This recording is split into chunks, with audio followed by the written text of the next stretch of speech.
Welcome everyone to English fun. আজকের যে বিষয়টি নিয়ে আলোচনা করব গুরুত্বপূর্ণ একটা টপিক এবং এই টপিকটির নাম হোয়াট ডাজ গ্রামার সে। চলো আমরা স্ক্রিনে দেখি। What does grammar say about preposition. What does grammar say about preposition. Preposition গ্রামারের সাথে সম্পর্কিত অথবা গ্রামার এই প্রিপোজিশন সম্পর্কে কি বলে আমরা আজকে দেখব পুরো ঘটনা এই ভিডিওটিতে। প্রিপোজিশন সাধারণত কোনো নাউন, প্রোনাউন এর পূর্বে বসে।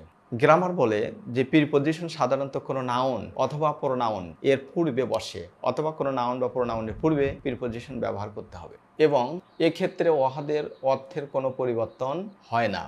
গ্রামার এমনটি বলছে একটি প্রিপোজিশনকে যদি আমরা কোনো নাউন বা প্রোনাউনের পূর্বে বসাই ওই প্রিপোজিশনের কোনো অর্থ পরিবর্তন হয় না। যদি এমনটি হয় ওই নাউন বা প্রোনাউনের অর্থ এবং প্রিপোজিশনের অর্থ ঠিক থাকবে।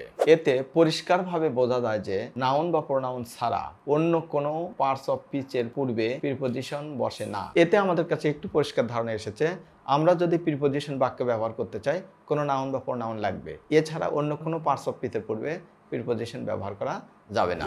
Chapter appropriate preposition.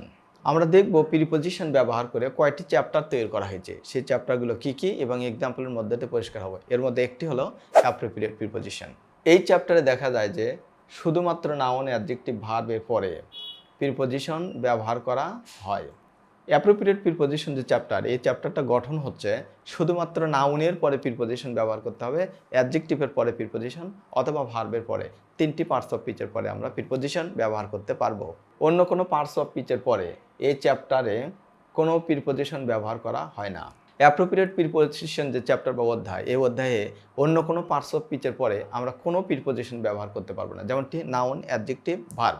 এই তিনটি পার্টস অফ স্পিচের পরে শুধুমাত্র আমরা প্রিপোজিশন ব্যবহার করতে পারবো। এতে বোঝা যায় এই অধ্যায় যে কোনো শব্দের বা পার্টস অফ স্পিচের পূর্বে প্রিপোজিশন ব্যবহার সমর্থন করে না। এই অধ্যায় থেকে আমাদের কাছে পরিষ্কার যে নাউনের, অ্যাডজেক্টিভ অথবা ভার্ব এটা ছাড়া অন্য কোনো পার্টস অফ স্পিচের পরে প্রিপোজিশন ব্যবহার সমর্থন করে না এবং শুধু এই তিনটি পদ ছাড়া অন্য কোনো পদের পরে প্রিপোজিশন ব্যবহার সমর্থন করে না। একেবারে পরিষ্কার এই তিনটি পার্টস অফ স্পিচ ছাড়া, নাউনের পর, অ্যাডজেক্টিভের পর এবং ভার্বের পর, এই তিনটি ছাড়া অন্য কোনো পার্টস অফ স্পিচের পরে ক্লিয়ারলি এই অধ্যায়ে কোনো প্রিপোজিশন ব্যবহার করা যাবে না।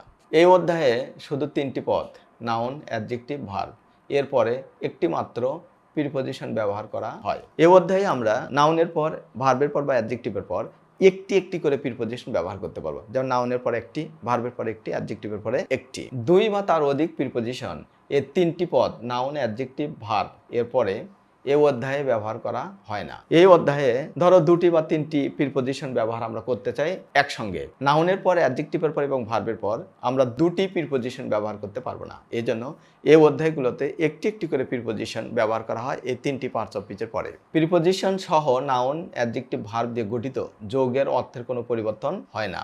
এই অধ্যায়ে যে যৌগটি গঠন হয়, ধরো নাউন আর প্রিপোজিশন, ভার্ব এবং প্রিপোজিশন অথবা অ্যাডজেক্টিভ এবং প্রিপোজিশন দিয়ে যে যৌগটা গঠন হয়, এই যৌগের মধ্যে প্রিপোজিশনের যে অর্থ থাকে এই অর্থের কোনো পরিবর্তন আমরা দেখতে পাই।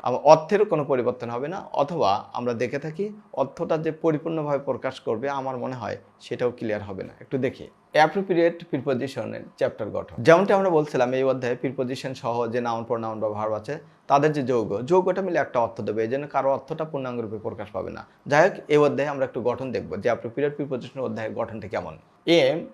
Noun plus preposition. এক নম্বর গঠন যেটা আমরা পেয়েছি এতে, সেটা নাউন প্লাস প্রিপোজিশন। নাউনের পর প্রিপোজিশন দিয়ে আমরা অ্যাপ্রোপ্রিয়েট অধ্যায়টি গঠন করতে পারি। এখন এক্সাম্পলের মধ্যে দিয়ে আমরা দেখব। Example, addiction to drug is not good.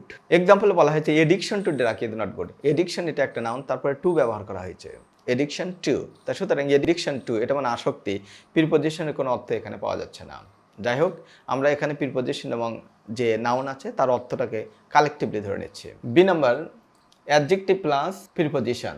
B নাম্বারে আমরা যেটা পেলাম অ্যাডজেক্টিভ আর প্রিপোজিশন, তার মানে অ্যাডজেক্টিভের পরে আমরা প্রিপোজিশন ব্যবহার করতে পারবো। এরপরে আমরা এক্সাম্পলের মধ্যে দিয়ে দেখব।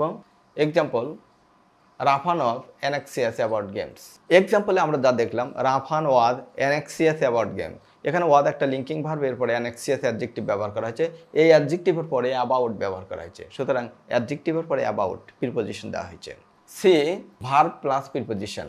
C, verb plus preposition, this is last stage. এটা যে ভার্বের পর আমরা প্রিপোজিশন ব্যবহার করতে পারবো। Example, I opted for copy. I opted, opted শব্দটা হচ্ছে আগ্রহী। আই অপটেড ফর কপি, কপির প্রতি আমার আগ্রহ ছিল বা আছে এমনটি বোঝায়। তাহলে অপটেড এবং ভার্বের পর, তাহলে দেখো ভার্বের পর এখানে ফর ব্যবহার করা হয়েছে। তো আমরা এখানে দেখলাম 3টি পার্টস অফ স্পিচের পরে এই অধ্যায়টি সাধারণত প্রিপোজিশন সমর্থন করে, যেমনটি নাউন, অ্যাডজেক্টিভ এবং ভার্ব। তা শিক্ষার্থী ভিডিওটি এই 3টি পার্টস অফ স্পিচের সমন্বয়ে যে প্রিপোজিশনের গ্রামাটিক্যাল রুলস সেটা প্রোভাইড করতে সক্ষম হয়েছে। এই প্রত্যাশায় তোমাদের সুস্বাস্থ্য দীর্ঘায়ু কামনা করে শেষ করছি। Thanks everyone.